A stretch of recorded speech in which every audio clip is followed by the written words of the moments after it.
Light bearing 152 degrees. Flash twice. 5 seconds dark. Flash once. Marking the way for ships. Course south-southeast. Steaming 15 knots. Port Hobart 300 sea miles south.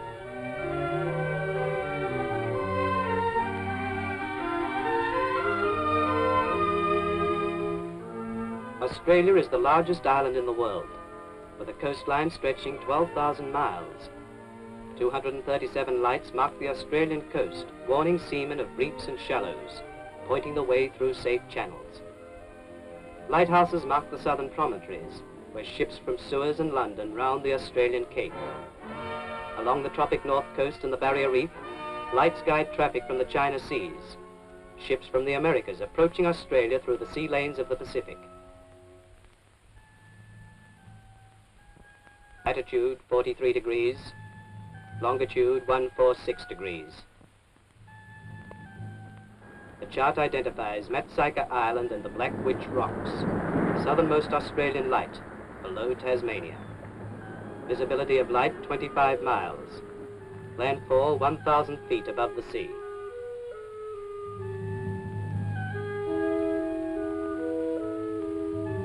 At 7 o'clock in the morning, Glenn Seymour, the third keeper, completes his watch. 3 lighthouse keepers with their families live on Maatsuyker, and these are the only people on the island.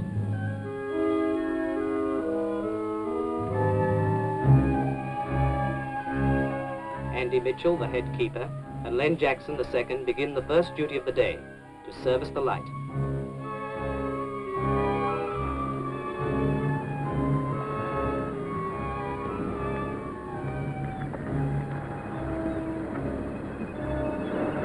Ships at sea rely on lighthouses for their safety. At night, the light must always be shown and must flash at the correct intervals.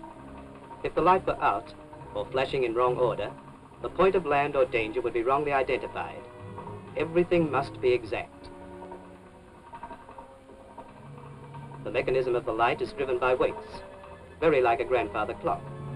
It turns the prisms which pass before the lamp and concentrate its light into a series of flashes. By the order of these flashes, ships identify the light.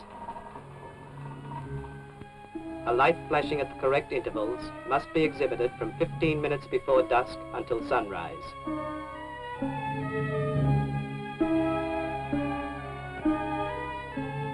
The women on Maatsuyker plan their domestic life to meet the isolation of the island.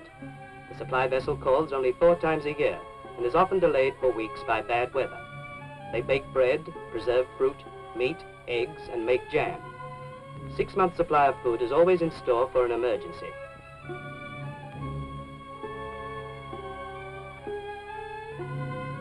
After 2 years on the island, the Seymours are to go back to a mainland station. When they are transferred, Colleen will start school.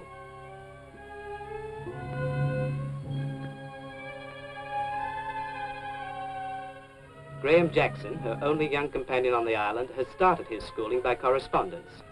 Later, he will continue his education on the mainland under a grant provided by the Lighthouse Service.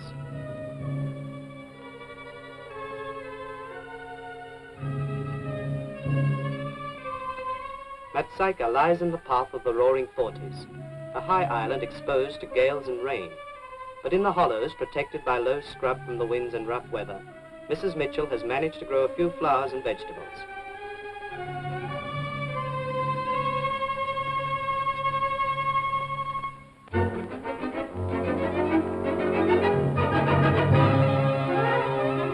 The supply ship brings half a dozen sheep when it calls. When fresh meat is wanted, everyone turns out to help catch one.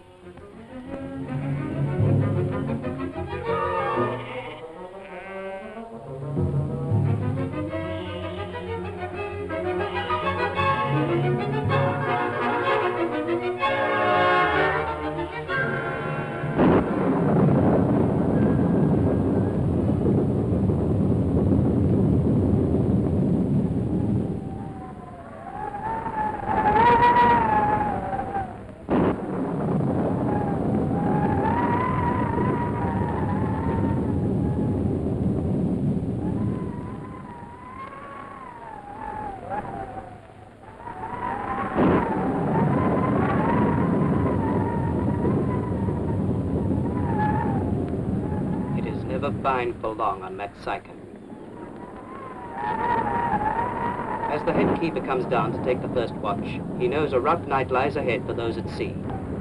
He records weather observations and sends them by pedal wireless to Cape Bruni, for transmission by landline to Hobart Weather Station, then to be passed on to shipping in Tasmanian waters and Bass Strait.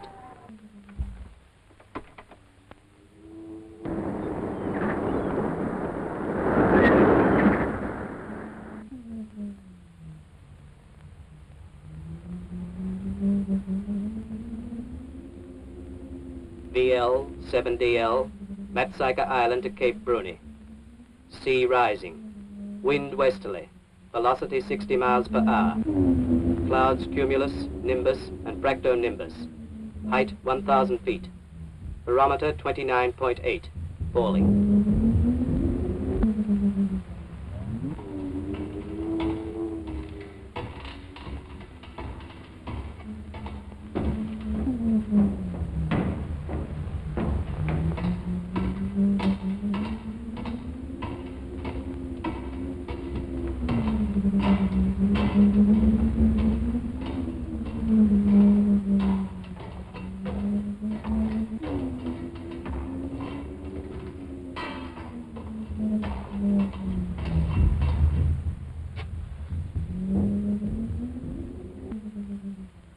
First, the keeper preheats the lamp to vaporize the kerosene. Then pumps kerosene stored in tanks below to the working pressure. He winds to the top of the tower the hanging weights which operate the clockwork mechanism. Throughout the night, he will check the pressure of the kerosene and wind the weights again every 25 minutes.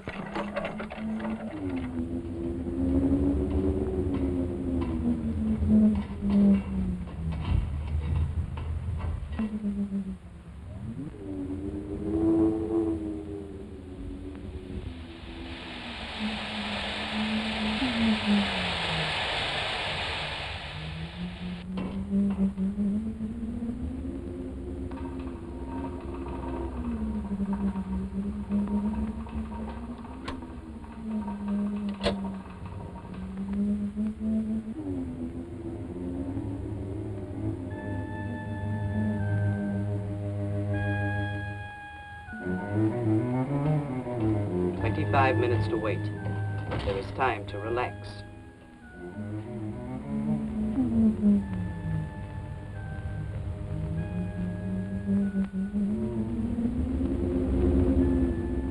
Every night the prisms revolve.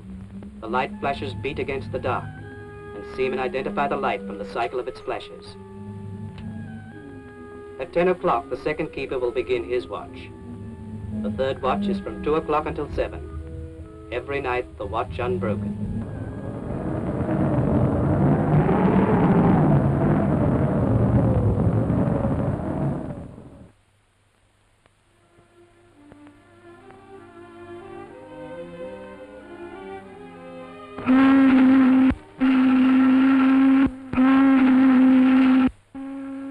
Four times a year, the store boat comes to Maatsuyker.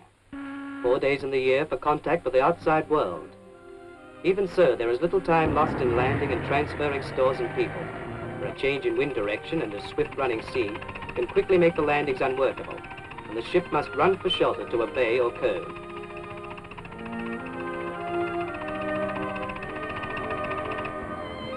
The new Lighthouse Keeper is brought ashore, and the Seymours taken off the island without ceremony. Tomorrow, the Cape York will service another lighthouse station, and the day after that, another. Each station has been waiting 3 months for Storeboat Day, for mail and news from friends on the mainland. In a few hours, the ship is gone again. And for another 3 months, life for the Lighthouse Keepers goes on as quietly as before.